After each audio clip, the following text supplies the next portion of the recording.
Okay, where to begin? Let's see, we got the first 4 pages done of my first ever fully finished novel. And, whoa. Okay, I wrote a list here. Let's see if I have this right. Problems.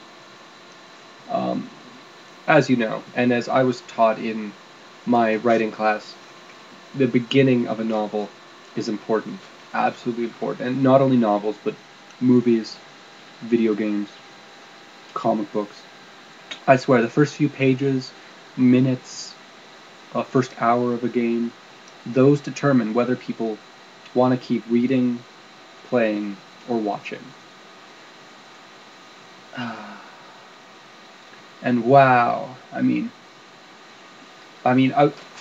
I've always had a knack for description, and I've done a great description on the landscape in the city.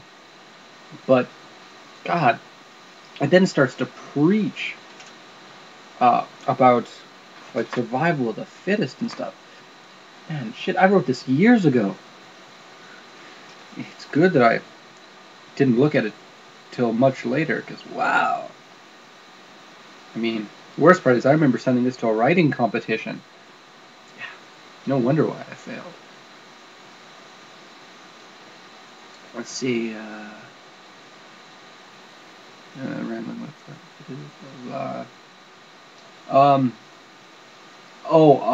a bit of technicality here is that I start describing the city, what's wrong with blah blah, and then out of nowhere, boom, I start describing the main female character. Like, wow. I don't even put a single line that says she walked through, or it's like when looking at a screenplay and there's a part that says so and so enters the room. No, that didn't happen. I just start describing her as if she was there from the beginning, which would have worked if this was a screenplay and she was in the scene the whole time. Wow. And there's a lot of spelling errors. Okay. As you can tell, I did a lot of preaching and telling about mankind and the city and blah blah blah. When here's a very important rule, and writers, listen to this rule. I swear, it'll help. It changed my writing ever since I heard it from my teacher. Show, don't tell. Don't say, she stormed into the room angry. Or she stomped into the room angry. Change that. Just say, like, she stomped into the room. Or, the door was flung open as she stomped into the room. Yes, you can tell us what she's doing, but don't just say, oh, she was angry. You lose power there.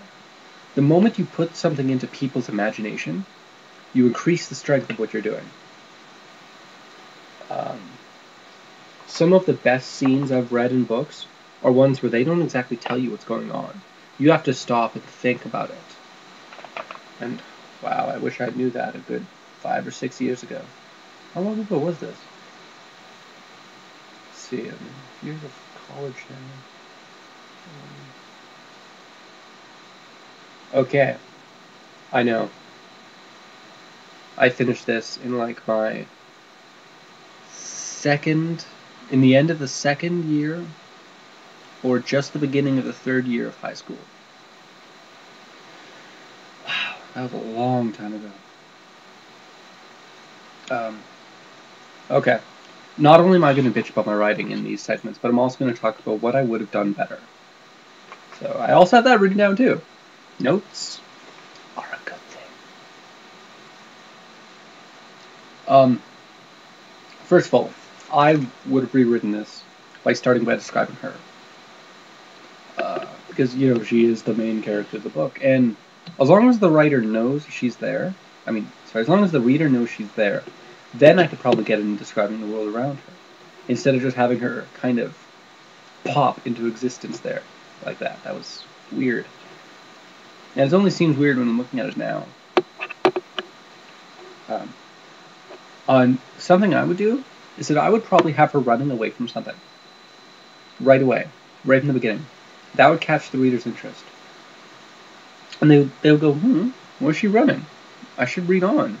It's probably interesting. I mean, it's a book. It should be interesting, right? And that way, while she's running, I could then describe the city around her. Maybe even use these same details, just alter it up a bit. First of all, that first fight is going to be just as quick and just as brutal. But maybe have that it's against another person seem like a very matter-of-fact thing, instead of describing all this blah blah blah that's going on here. And first of all, I would cut out all this preaching about survival of the fittest. Instead, it should be shown throughout the whole book. What else could I swear? Oh, and this was a bad habit I had as when I was first writing. I mean, back in the old days when... Okay, here's a funny story. Back in like the early years of elementary school, they had me in ESL because I didn't do a lot of talking. But I weirded out my ESL teacher because I'd always go in there. They'd ask us to write, like, I don't know, maybe a paragraph about our favorite animal. And I'd end up writing like a 7-page story about this really cool bird called the secretary bird. Google it. It stomps snakes. And so yeah. But a habit I've known, even looking back on all that stuff, is that I make sentences long. And I know exactly why I do this. It's the comma. I'll do blah blah blah blah blah, comma, because blah blah blah blah blah blah blah. And you're probably going to see this as I continue to read through some of these, except maybe to the end, is that I'll like say something.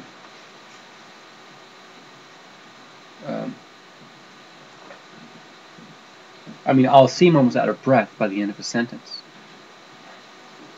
So, in some later chapters, I'm probably going to be purposefully adding in periods where commas should be, just as I'm reading it out, just so it's easier to read.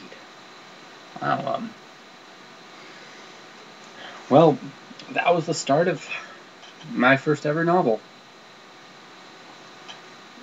Hopefully it'll attract watchers.